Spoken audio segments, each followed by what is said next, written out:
오늘 우리에게 주시는 하나님의 말씀은 구약성경 신명기 12장 1절에서 7절까지의 말씀입니다. 구약성경 280면 부근에 있습니다. 신명기 12장 1절에서 7절까지의 말씀입니다.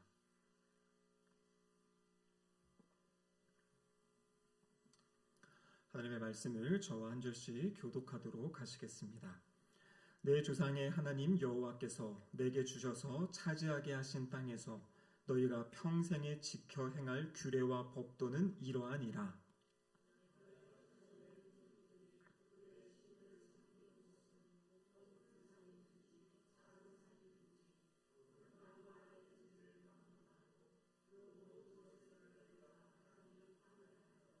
그 제단을 헐며 주상을 깨뜨리며 아세라상을 불사르고 또 그 조각한 신상들을 찍어 그 이름을 그 곳에서 멸하라.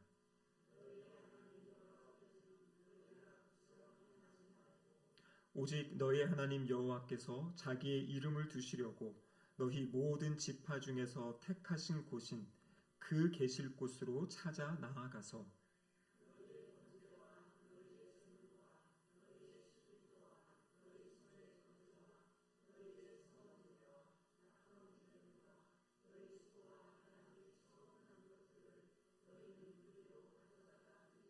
함께 읽겠습니다. 거기 곧 너희의 하나님 여호와 앞에서 먹고 너희의 하나님 여호와께서 너희의 손으로 수고한 일에 복 주심으로 말미암아 너희와 너희의 가족이 즐거워할지니라. 이는 하나님의 말씀입니다. 아멘. 기도하시겠습니다. 사랑하는 아버지 감사드립니다. 금요일 저녁 주님 앞에 함께 모이게 하시고 함께 주님을 찬양하며 높여드릴 수 있는 은혜의 시간 갖게 하심에 감사드립니다. 주님 이곳 가운데 친히 임재하여 주셔서 우리 각 사람 각 심령에게 주님 말씀하여 주시고 또 우리의 연약함과 부족함 가운데 또 상처 입고 상한 심령을 주님 위로하시고 치유하시고 회복하시는 은혜의 시간 되게 하여 주시옵소서. 설교자 입술을 붙잡아 주시사 하나님의 말씀이 하나님의 뜻이 온전히 선포될 수 있도록 역사하여 주시옵소서. 예수님의 이름으로 기도드립니다. 아멘. 우리는 지난주에 신명기 말씀을 통해서 10계명의 첫 번째 계명의 말씀을 함께 나눴습니다. 첫 번째 계명이 무엇입니까? 너는 나 외에는 다른 신들을 내게 두지 말라 이렇게 말씀하셨죠. 그래서 오직 하나님께만 예배를 드려야 된다. 다른 우상에게 하나님께 돌릴 그 영광을 돌려서는 안 된다라는 그러한 말씀이었습니다. 또한 이 말씀의 핵심은 바로 하나님만을 높이고 하나님만을 경외하고 하나님만을 사랑하고 하나님만을 신뢰해야 된다라는 것이 바로 1계명의 핵심입니다. 그래서 첫 번째 계명은 무엇에 관한 계명이냐면 우리가 드려야 될 그 예배의 대상이 누구신지 오직 여호와 하나님이시다라는 것, 그것이 바로 첫 번째 계명을 통해 우리에게 주신 말씀입니다. 오늘 우리가 함께 살펴볼 두 번째 계명은요. 그러면 그 유일하신 참 하나님께 우리가 어떻게 예배를 드려야 되는지, 바른 예배의 방법이 무엇인지를 바로 이 계명을 통해서 우리에게 말씀해주고 계십니다. 하나님을 참되게 예배하는 방법은 무엇이냐면 하나님께서 말씀하신 대로, 하나님께서 제정하신 대로 그렇게 우리가 예배를 드려야 한다라는 것입니다. 여러분 오늘 본문 2절과 3절을 다시 보시면 이렇게 기록되어 있습니다. 너희가 쫓아낼 민족들이 그들의 신들을 섬기는 곳은 높은 산이든지 작은 산이든지 푸른 나무 아래든지를 막론하고 그 모든 것을 너희가 마땅히 파멸하며 그 제단을 헐며 주상을 깨뜨리며 아세라상을 불사르고 또 그 조각한 신상들을 찍어 그 이름을 그곳에서 멸하라. 여러분 이 신명기의 말씀은 이제 요단강만 건너가면 가나안 땅에 들어가는 거지 않습니까? 이제 가나안 땅에 들어가서 이스라엘 백성들이 살아야 됩니다. 근데 그 가나안 땅에는 이미 그 7 족속이 있고 또 그 외에 또 다른 족속들도 살고 있었던 그런 땅이죠. 그럼 그렇기 때문에 그곳에 들어가서 무엇을 해야 되냐면 그 민족들이 섬기던 신들, 그것들을 이제 물리치고 무너뜨릴 것을 말씀하고 계십니다. 특별히 2절과 3절을 보면 이 가나안 사람들, 그 가나안 민족들이 어떻게 신을 섬기는지, 어떻게 신을 예배하는지가 나와 있는데요. 첫 번째는 무엇이냐면 이 가나안 민족들이 만들어 놓은 어떤 신전, 이것은 어디에 있냐면 주로 높은 산, 높은 언덕, 그리고 푸른 나무 아래에 있다라고 이야기를 합니다. 여러분, 고대 사회에서는요, 신은 이 높은 산에 산다 이렇게 믿었기 때문에 신과 가까이 다가가기 위해서는 그 높은 산에 올라가서 거기에 이제 예배당을 만들어 놓고 그렇게 그곳에서 제사를 드리고 또 그 신을 높이는 어떤 그러한 모습이 있었다라는 것입니다. 그래서 우리가 잘 알고 있는 구약에 이방 사람들이 섬기던 이 바알신, 이 바알 신전이 바로 자폰이라고 하는데요. 이 바알이 거하는 자폰은 어디냐면 높은 산 위에 있다. 이렇게 이제 이방 사람들이 이야기하고 있는 것입니다. 또 오늘 본문에 보면요, 푸른 나무 아래에 이렇게 되어 있는데요.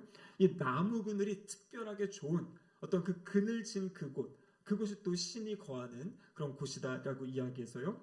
그런 특수한 나무 주변에 이 신상을 만들어 놓고 또 신전을 만들어 놓고 그렇게 우상을 섬겼던 모습, 그것이 바로 이 가나안 민족들이 예배했던 자신들의 신에게 예배했던 방법입니다. 그래서 이들이 생각은 무엇이냐면요, 본인들이 생각하기에 신과 만나기 좋겠다라고 하는 그러한 장소를 자신들이 정하고 그곳에서 자신들의 방법대로 예배했던 어떤 그런 모습을 보여주고 있는 것이죠. 이어지는 3절에 보면은요, 그들이 섬겼던 어떤 신상의 모습에 대해서 자세하게 이야기해주고 있는데요. 3절에 보면 이렇게 되어 있죠. 그들의 주상을 헐며 이렇게 되어 있습니다. 여기 주상이라는 것은 바로 돌기둥으로 만들어진 것인데요. 이것은 바알의 모습을 어떤 형상화해 놓은, 이 남성 신인 바알의 모습을 형상해 놓은 어떤 그런 것입니다. 그렇기 때문에 이 돌을 깨트려라, 그 신상을 깨트려라 이렇게 말씀하시고요. 두 번째 보면 아세라 상을 불사르고 이렇게 되어 있습니다. 이 아세라 상은 이 여자 신인데요. 이것은 주로 나무로 만들어졌다 그래요. 그래서 오늘 본문에도 이것을 이제 불살라라, 나무로 만들어진 것이기 때문에 불태워라 이렇게 이제 이야기하고요. 또 그 조각한 신상들을 찍어라 이렇게 되어 있죠. 이 조각한 신상, 이 많은 신상들을 이제 돌로 쪼개서 만들었던 그것들을 찍어서 다 헐어버릴 것을 이야기하고 있습니다. 그래서 오늘 본문에 보면 그 이름을 그곳에서 멸하라 그렇게 되어 있죠. 그러니까 이 눈에 보이는 신상들을 다 없애고 그곳이 이방신을 예배했던 제사드렸던 그곳이라는 것까지 아예 그것을 다 없애버릴 것을 하나님은 이스라엘 백성들에게 명령하고 계신 겁니다. 여러분, 왜 이러한 이야기를 하셨겠습니까? 바로 이것들을 남겨놓을 때 이스라엘 백성들이 이곳에 가서 또 그들의 방법을 따라서 제사하고 예배할 것에 대한 그러한 잘못된 방향을 지금 이제 경계하는 그러한 말씀을 주고 계신 겁니다. 이 결국에 이 가나안 족속들, 이 이방 족속들이 자신들의 신을 섬기는 방법은 무엇이냐면 자신들이 보기에 좋은 장소에 자신들이 생각하기에 좋은 어떤 예배의 방법, 제사의 방법을 가지고 그들을 자신들의 신을 섬겼던 그런 모습. 여러분, 이것이 대부분 이방 그 신들의 모습이다라는 것입니다. 그런데 여러분, 하나님의 뜻은 무엇이냐면요, 오늘 본문 4절에 이렇게 기록되어 있죠. 너희의 하나님 여호와께는 너희가 그처럼 행하지 말고 이렇게 되어 있습니다. 너희의 하나님 여호와께는 그처럼 행하지 마라. 그러니까 앞에 나온 것처럼 이들이 했던 것처럼 자신들이 원하는 장소에 자신들이 원하는 어떤 형상을 만들어 놓고 그것에 절하고 예배하는 그러한 모습을 가져서는 안 된다라고 말씀하고 계시는 거죠. 그러면 어떻게 하나님을 예배해야 되는가? 그것이 바로 이 십계명의 두 번째 계명인데요. 신명기 5장 8절에 이 두 번째 계명이 나와 있습니다. 우리 같이 한번 이 계명을 읽어보도록 하겠습니다. 너는 자기를 위하여 새긴 우상을 만들지 말고 위로 하늘에 있는 것이나 아래로 땅에 있는 것이나 땅 및 물 속에 있는 것에 어떤 형상도 만들지 말며 이렇게 되어 있습니다. 여기 보면요, 중요한 단어가 새긴 우상을 만들지 말아라. 새긴 우상. 이 새긴다는 것이 무엇입니까? 어떤 나무나 돌을 깎아서 만드는 어떤 그런 것들, 그리고 금속을 만들어서 어떤 쪽 깎아서 만드는. 그래서 결국 여기 나오는 색인 우상이라는 것은 눈에 보이는 어떤 물체적인 어떠한 그러한 신상, 이것들을 만들지 말 것을 말씀하고 계십니다. 그래서 오늘 본문에 보면 위로 하늘에 있는 것이나 아래로 땅에 있는 것이나 땅 및 물 속에 있는 어떠한 형상도 만들지 말아라, 이렇게 이야기하고 있죠. 여러분, 우리가 이 다른 타 종교, 이 불교 같은 데 가보면요, 언제나 이렇게 불상을 하나 만들어 놓고 그렇게 또 섬기고 있죠. 저도 예전에 이 네팔 지역에 가봤는데, 네팔은 또 힌두교가 아주 강한 지역입니다. 그 힌두교 그 사원에 가도요, 그런 형상들을 만들어 놓고 거기에다가 절을 하고 거기에다 제사 드리는 모습을 볼 수가 있습니다. 그러니까 대부분의 다른 이방 종교들의 모습은 어떠한 이 형상을 만들어 놓고 그것이 우리의 신이다 하면서 이제 그곳에 이제 무릎을 꿇고 절하는 어떤 그런 모습을 보여주고 있는 것입니다. 그럼 그것뿐만이 아니라요, 저기 이집트 같은 데 가면요, 소의 형상을 만들어 놓고요, 이 소가 또 이집트에서 그 당시에 신이라 그랬지 않습니까? 그리고 그 앞에 신전 앞에 가면요, 어떤 파리 모양의 어떤 그런 것도 만들어 놓고, 그러니까 다양한 어떤 곤충들, 어떤 나무 이런 것들을 막 만들어 놓고 그곳에서 예배하고 절하는 것이 이 하나님을 떠나 있는 어떤 인간의 그런 모습이다라는 것입니다. 근데 하나님께서는 분명히 말씀하시는 게, 이렇게 새긴 우상을 만들지 말아라. 어떤 눈에 보이는 어떤 이것이 하나님이다. 그래서 우리가 잘 알고 있는 이 출애굽기에서 이 아론이 했던 가장 큰 잘못이 무엇입니까? 모세가 하나님 만나러 산에 갔을 때 사람들이 우리를 구원해낸 신을 보여달라고 할 때 금송아지를 만들지 않습니까? 눈에 보이는 금송아지 만들어 놓고 이것이 우리를 구원한 여호와 하나님이다, 신이다, 이렇게 이야기했던 그런 잘못된 모습들. 여러분, 이 웨스트민스터 소요리 문답에서는 이 두 번째 계명을 이렇게 이야기하고 있습니다. 하나님이 말씀하신 가운데 정하신 방법대로 모든 종교적 예배와 규례를 받아 순종하며 깨끗하고 완전하게 지켜라. 그러니까 결국에 하나님을 예배하는 방법은 하나님이 말씀하신 대로, 하나님께서 정하신 대로 해야 된다라는 것이고요. 특별히 이 예배의 중심에는 어떠한 형상, 이렇게 만들어진 그것이 아니라 하나님의 말씀이 중심이 되어야 된다라는 것을 이야기하고 계신다라는 것이죠. 여러분, 이어지는 5절에 보면 이렇게 기록되어 있습니다. 5절 같이 한번 읽어보겠습니다. 오직 너희의 하나님 여호와께서 자기의 이름을 두시려고 너희 모든 지파 중에서 택하신 곳인 그 계실 곳으로 찾아 나아가서. 여러분, 아까 말씀드린 대로 이방 사람들은요, 자기들이 보기에 자기들이 좋은 곳에다가 이렇게 신전을 만들어 놓고 제사 드렸다 그랬죠. 근데 이 이스라엘 백성들의 다른 점은 무엇이냐면, 5절에 보니까요, 여호와께서 자기의 이름을 두시려고 택하신 그곳, 계실 그곳. 그러니까 이스라엘 백성들은 어떻게 예배드리고 제사드려야 되냐면, 하나님께서 정하신 그곳에서 하나님을 예배해야 된다라는 것입니다. 여러분, 우리가 작년에 이 레위기 말씀을 수요일마다 나누지 않았습니까? 레위기 말씀의 아주 중요한 핵심이 무엇입니까? 이 레위기 율법의 말씀, 특별히 제사법은 누가 주신 거라 그랬습니까? 하나님이 주신 거예요. 나를 예배하려면 이러한 방법과 이러한 절차를 가지고 나를 예배해라. 그리고 하나님께서 절기를 정하시고, 이 절기가 될 때에는 나에게 나와서 예배를 드리고 제사를 드려라, 이렇게 이제 하나님께서 친히 말씀하신 거죠. 출애굽기의 뒤에 나와 있는 전반부는 애굽에서 나온 이야기, 그 다음에 하나님의 율법의 말씀을 받고, 그 다음에 나머지는 무슨 내용입니까? 성막을 만든 이야기지 않습니까? 성막을 왜 만들라고 하십니까? 그 성막에 하나님께서 임재하시려고. 그래서 앞으로 너희들은 예배할 때 그 성막에 나와서 예배해라. 그리고 그 성막을 이스라엘 백성 전체 진의 중앙에 딱 있게 해가지고 어디서든지 성막을 바라보면서 하나님의 임재를 생각하는 그러한 것을 광야 시대에도 하나님이 그렇게 예배하며 살아가도록 하셨다라는 거죠.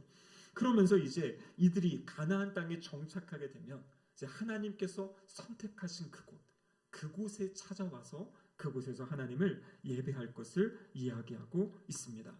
그럼 우상을 섬기고 숭배하는 사람들의 가장 큰 특징은 무엇이냐면요, 아까 4절 거기에 자기를 위하여 새긴 우상을 만들다, 이렇게 지금 이야기하고 있는 것이죠. 그 사람들이 우상을 만드는 그 모든 목적은 무엇이냐면 결국에는 자신이 잘 되게 해달라고, 나의 뜻을 이루어 달라고, 그래서 우상을 만들어 놓고 자기를 위하여 거기를 섬기었던 어떤 그런 모습. 그런데 우리가 하나님을 섬기는 것은 그것과 정반대다라는 것이에요.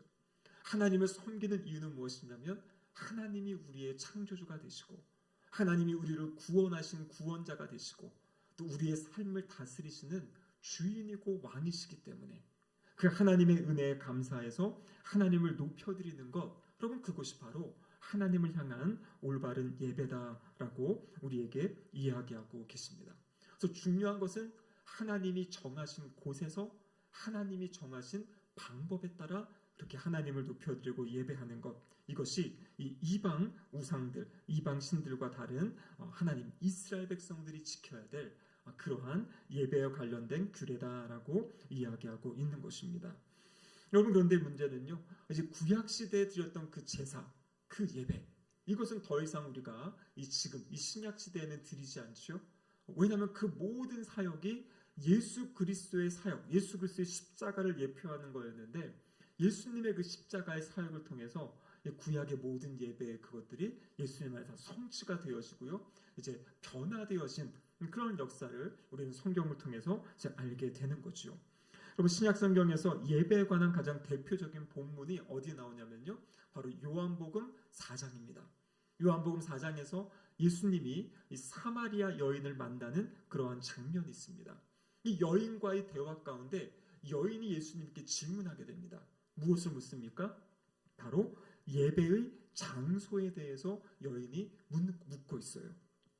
요한복음 4장 20절 말씀에 보면요, 이렇게 기록되어 있습니다. 같이 한번 읽어보겠습니다. 우리 조상들은 이 산에서 예배하였는데 당신들의 말은 예배할 곳이 예루살렘에 있다 하더이다. 여기 우리 조상은 바로 사마리아 사람들을 이야기하는 거고요, 당신들, 바로 예수님도 유대인이셨죠. 그 유대인들은 바로 예배할 것이 예루살렘에 있다, 이렇게 지금 이야기하고 있는 거죠. 여러분 유대인들은 오늘 본문 신명기 12장 5절의 말씀을 근거해서요, 하나님이 선택하신 그곳이 어디인가, 그곳이 바로 시온산이고 그곳에 바로 예루살렘 성전을 지었다, 이렇게 이제 이야기를 하는 겁니다. 그래서 하나님이 정하신 곳, 그곳은 바로 예루살렘 성전, 그곳에서 예배하고 제사 드려야 된다, 이것이 이제 구약에서부터 내려오는 그런 말씀이라는 거예요. 그런데 이 당시 사마리아 사람들에게는요, 그리심산이라는 곳에 사마리아 지역에 있는 그곳에 사마리아 성전이 하나가 있었어요. 그러면서 이 사마리아 사람들은 우리는 여기서 하나님을 예배드리는 것이 맞다라고 이제 이야기하고 있던 그러한 모습이죠. 이때 예수님이 뭐라고 말씀하십니까? 유대인들이 예루살렘에서 드리는 것, 예배드리는 것, 그곳에서 드리는 것은 구약에서 말씀하신 바른 그러한 그런 지식에 근거한 것이다, 이렇게 이제 이야기하면서요, 이 사마리아인들의 이 주장, 그 사마리아 성전에서 드리는 것은 이게 하나님의 말씀에 무지한 그러한 예배의 모습이다라고 예수님이 설명하고 계십니다. 이 구약의 성전은요, 하나님이 계신 곳이잖아요. 성전의 가장 큰 것은 하나님이 하나님의 백성을 위해 임재하시는 겁니다. 그럼 임재하시는 목적이 무엇입니까? 하나님이 왜 찾아오십니까? 핵심은 무엇이냐면요, 바로 만남을 위해서 찾아오시는 거예요. 하나님이 하나님의 백성을 만나시기 원하시고요, 하나님의 백성과 교제하기를 원하시는 그 마음 때문에 하나님이 성전을 만들라 하시고 또 그 성전에 친히 찾아오시는 그런 모습을 보여주고 있는 겁니다. 그런데 여러분 예수님께서 이 상황에서는 맞다, 너희들이 사마리아가 아니라 예루살렘을 하나님이 선택하신 것이 맞다, 이렇게 말씀하시는데요, 4장 21절에 보면 이제 또 다른 더 나아가시는 이야기를 하십니다. 우리 요한복음 4장 21절 같이 한번 읽어보겠습니다. 예수께서 이르시되 여자여 내 말을 믿으라. 이 산에서도 말고 예루살렘에서도 말고 너희가 아버지께 예배할 때가 이르리라. 그러니까 지금까지의 상황에서는 예루살렘이 맞다. 그런데 이제 하나님의 때가 이르는데 그때에는 저 사마리아도 아니고 이 산도 아니고 예루살렘도 아니고 예수님께 하나님께 예배할 때가 온다라고 말씀하고 계십니다. 그럼 이 때가 언제겠습니까? 바로 예수 그리스도께서 십자가에서 죽으시고 부활하신 다음, 그 다음에 있어질 이 새로운 예배의 장소, 예배의 처소를 지금 예수님이 이 사마리아 여인에게 가르쳐주고 계신 거죠. 예수님에 의해 새로운 예배가 열린다라고 하는데요. 여러분 요한복음 1장 14절에 보면요. 이런 말씀이 있어요. 우리 너무나 잘 아는 말씀인데요. 말씀이 육신이 되어 우리 가운데 거하심에. 여기서 말하는 말씀은 누굽니까? 바로 예수 그리스도. 예수 그리스도께서 육신이 되어 우리 가운데 거하신다. 여기서 말하는 거하신다라는 의미가 뭐냐면요. 장막을 치신다 이런 이야기예요. 그러니까 구약적으로 이야기하면 그 회막, 그 장막 안에 하나님이 임하셨던 것처럼 이제 이 신약 시대는 어떤 시대냐면 예수 그리스도 안에 예수 그리스도를 통하여서 하나님이 임재하신다라는 것이에요. 그래서 요한복음 2장 18절에서 22절까지의 말씀을 보면요. 예수님의 십자가의 죽으심과 부활하심이 이제는 옛 성전, 예루살렘의 그 옛 성전이 아니라 바로 예수 그리스도가 성전이 되심을 이야기하고 있는 겁니다. 여러분 이스라엘 땅에 이때까지 예수님 계실 때까지 있었던 그 헤롯 성전, 그럼 그 성전이 어떻게 됩니까? 우리 요즘에 계속 새벽 예배 때 보고 있는 말씀 마태복음 24장에 보면 그 성전이 이제 하나님께서 그 성전을 심판하시고 무너뜨리신다. 돌 하나도 돌 위에 남지 않게 될 것이다 말씀하셨잖아요. 그럼 그 일이 언제 일어납니까? AD 70년에 이미 일어났어요. 그래서 지금도 우리가 이스라엘의 성지 순례를 갔을 때 그 당시 있던 성전은 지금 무너지고 없습니다. 이 성전에 뭐만 남아있냐면 이 성전의 한쪽 서쪽 벽만 지금 남아있고 그곳을 이제 통곡의 벽이다 해가지고 유대인들이 거기서 지금 기도하고 있거든요. 그리고 거기에 이제 막 이슬람 사원이 있고 교회가 있고 그렇기 때문에 더 이상 눈에 보이는 예루살렘 성전은 이제 없는 것이에요. 그것은 의미가 없는 것이고 이제는 어디서 예배해야 되는가? 바로 예수 그리스도, 성전 대신 예수 그리스도, 예수님이 임재하시는 그곳, 예수님이 계신 그곳에서 예배하는 것이다 라고 이야기하고 있는 것입니다. 사실 신명기 12장 5절에서도요. 여기 보면은 중요한 것이 택하실 그곳, 계실 그곳 이렇게 이야기하고 여기서는 그곳이 어딘지를 정확하게 자리를 특정하지 않습니다. 그럼 여기서 핵심은 무엇이냐면 하나님의 임재가 핵심이에요. 근데 바로 이 시대에는요. 예수 그리스도가 임재하시는 그곳, 바로 예수님 안에서 드려지는 그 예배가 참된 예배다라고 말씀하고 계시는 거예요. 그래서 신학자들은 맨날 모이면 그런 얘기합니다. 이 시대에 이 교회를 성전이라고 부르는 것은 이것은 신학적으로 옳지가 않다. 교회는 예배당이고요. 성전은 무엇입니까? 예수 그리스도가 성전이시고요. 또 성경에 보면 성도들의 모임, 예수 그리스도를 믿는 그 성도들의 모임이 바로 성전이다 이렇게 말씀하고 계시잖아요. 또 무엇이 성전입니까? 여기 계신 저와 우리 성도님들, 성령 하나님이 임재하시는 우리는 바로 성령의 전이다. 그래서 신학자들은 끊임없이 자꾸 건물을 가지고 성전이라고 하지 말고 우리 성도들의 귀한 모임, 또 성도 자체, 우리의 모습이 성전이라는 것을 더 강조하면 좋겠다. 이렇게 이제 목회자들에게 많이 이야기를 합니다. 근데 중요한 것은 무엇이냐면 바로 그 성전, 주님이 임하시는, 주님이 임재하시는 그곳에서 우리가 함께 예배드리는 거지요. 그럼 그렇기 때문에 우리가 이렇게 모여서 예배당에 모여서 함께 이 드리는 의미가 있는 이유가 무엇입니까? 성도들, 한 성전된 우리가 함께 모여서 하나님의 임재 가운데 예배드리는 것, 그것이 참 중요한 것이고요. 그리고 우리가 집에서 개인적으로 말씀을 묵상하고 큐티하고 이것은 무엇입니까? 내가 또 성전이기 때문에 내가 있는 그곳에 하나님이 임재하시고 예수님이 임재하시고 함께 하시기 때문에 그곳에서도 주님과 교제하는, 주님과 예배하는 어떤 그것을 이루어갈 수 있는 그 모습을 보여주고 있는 거지요. 그래서 우리가 큐티할 때도 마찬가지고요. 개인적으로 말씀을 읽고 묵상할 때도 마찬가지고 중요한 것은 그 주님의 임재하심을 언제나 생각하고요. 주님이 우리 가운데 찾아오시면은요. 언제나 또 말씀해 주시고 우리의 마음을 만지시고 새롭게 하시잖아요. 그래서 우리가 큐티할 때도 중요한 것은요. 그것을 놓치면 안 됩니다. 그냥 책에 있는 내용들을 쭉 읽고 그래 좋다고 끝나는 것이 아니라 그 책을 펼쳐놓고 언제나 우리는 기도해야 돼요. 지금 제가 하나님과의 만남의 자리 가운데 나아가기 원합니다. 성령님 이곳 가운데 찾아와 주셔서 하나님의 음성을 저에게 들려주세요. 진지한 마음으로 하나님이 그 주시는 어떤 내적인 음성을 듣고 그 말씀에 순종하며 살아가는 삶. 그러면 그것이 바로 하나님 나라를 살아가는 하나님 나라의 백성의 모습일 줄로 믿습니다. 그래서 요한복음 4장 23절에 보면요. 그럼 어떻게 예배해야 되는가라고 이야기하고 계시는데요. 같이 한번 말씀 읽어보겠습니다. 아버지께 참되게 예배하는 자들은 영과 진리로 예배할 때가 오나니 곧 이때라. 아버지께서는 자기에게 이렇게 예배하는 자들을 찾으시느니라. 그럼 하나님이 찾으시는 사람이 있어요.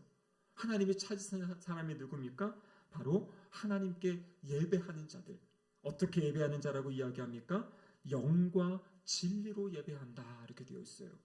여기 영으로 예배한다라는 것은요, 어떤 진리의 성령님 안에서 예배드린다. 그러니까 성령으로 거듭난 사람이 하나님께 예배드릴 수 있다. 성령의 임재 가운데 예배드리는 것을 이야기하고요. 또 여기서 말하는 이 영이라는 단어는 우리 사람의 영을 또 뜻할 수가 있습니다. 그러니까 우리의 가장 깊은 내면, 그러니까 우리 안에 있는 모든 것을 가지고 하나님을 높여드리고 예배할 것을 이야기하고 있는 것입니다. 그래서 전 인격적으로 주님을 예배하고 높여드리는 거예요. 근데 여러분, 그것이 우리의 마음의 중심이 어떻게 표현이 되는 겁니까? 겉으로 표현되어지는 것이에요. 그래서 우리가 하나님께 예배드릴 때는요, 찬양할 때 정말 우리의 마음을 다해서 소리를 내서 찬양하는 거고요. 여러분, 사실 찬양한다라는 것은 힘이 들어가는 것입니다. 고음을 내려면은요, 힘들이지 않고 고음 내지 못해요. 근데 하나님을 찬양할 때는요, 그 힘을 들여서 그렇게 하나님을 목소리로 높여드리고 찬양하는 것이에요. 말씀을 읽을 때도 마찬가지고요, 말씀을 들을 때도 마찬가지고, 그 모든 시간을 정말 집중해서 이 시간을 통해 하나님이 나에게 무엇을 말씀하실지, 또 나의 모습 가운데 나의 삶에 또 어떠한 길로 인도하시는지 그것을 생각하며 사모하며 그 드리는 예배, 그것이 바로 영으로 드리는 예배다라고 이야기합니다. 진리로 또 드려야 된다고 말씀하시죠. 진리는 무엇입니까? 바로 말씀의 지식, 이것을 이야기하는 거죠. 그래서 예배를 잘 드리려면 하나님이 누구신지, 예배가 무엇인지, 이런 것들에 대해서 그 신앙의 기본적인 것들을 알고 주님 앞에 나와서 또 예배드려야 된다라는 것을 이야기하고 계십니다. 그래서 구약에는요, 어떠한 장소에서 예배를 드려, 특별히 정하신 그 장소에서 드려야 된다, 이것이 중요했는데요, 신약의 시대는 그 장소보다 더 중요한 것이 예수 그리스도가 성전되시기에 예수님이 계신 그곳에서 주님을 예배하는 것이고요. 특별히 예배드리는 방법은 영과 진리로 성령님 안에서 또 하나님 말씀에 의지하여 예배를 드리는 것입니다. 근데 여러분, 사람들은요, 끊임없이 무엇인가 형상, 눈에 보이는 무엇인가를 만들어 놓고 그것을 통해서 은혜를 받으려고 해요. 근데 오늘 본문에 나온 것처럼 하나님의 형상, 그 어떤 것으로도 하나님을 형상으로 만들지 말고 하나님 주시는 말씀을 붙잡고 그 말씀에 계시된 하나님을 예배할 것을 말씀하고 계십니다. 그럼 우리의 삶의 자리 가운데 오늘 말씀에 무엇을 적용해야겠습니까? 이 땅에 있는 수많은 우상들이 있습니다. 그것이 우리의 삶에도 영향을 미치게 돼요. 그럴 때 우리는 어떻게 해야 됩니까? 여기 나온 것처럼 정말 깨트려야 되고요, 불살라야 되고요, 멸할 수 있어야 됩니다. 하나님을 예배하는 데 방해가 되는 것, 하나님을 섬기는 데 나의 마음과 심령에 방해가 되는 것이 있다면 그것은 담대하게 끊어낼 수 있어야 되고요, 오직 주님을 바라보며 그 주님과 동행하며 살아가는 삶, 주님을 예배하며 살아가는 삶. 그래서 우리의 삶의 첫 번째 중요한 목적이 무엇입니까? 바로 하나님을 예배하는 것이에요. 그래서 우리 삶의 자리 가운데 예배 자리에 나오실 때마다 다시 한번 우리의 마음의 중심을 확인하시고 하나님 기뻐하시는 예배를 드리는 그런 예배자가 되시기를 주님의 이름으로 축복합니다. 아멘. 함께 기도하시겠습니다. 하나님 아버지, 감사드립니다. 오늘 십계명의 두 번째 계명을 통하여서 어떻게 하나님을 예배하는 삶을 살아야 될지 말씀하심에 감사드립니다. 하나님, 우리가 예배 드릴 때마다 우리의 마음과 우리의 심령과 우리의 중심을 살펴보게 하시고 주님, 끊어낼 것은 끊어내며 오직 하나님을 높여드리며 또 하나님을 마음을 다해 섬기는 우리 모두가 될 수 있도록 인도하여 주시옵소서. 주님, 그리하여 그 예배 자리 가운데 살아계신 하나님과의 만남이 있게 하시고 하나님과의 아름다운 교제함이 있게 하셔서 날마다 주님을 바라볼 때 주님을 닮아가며 주님을 따라가는 거룩한 주님의 자녀들 될 수 있도록 역사하여 주시옵소서. 예수님의 이름으로 기도드립니다. 아멘.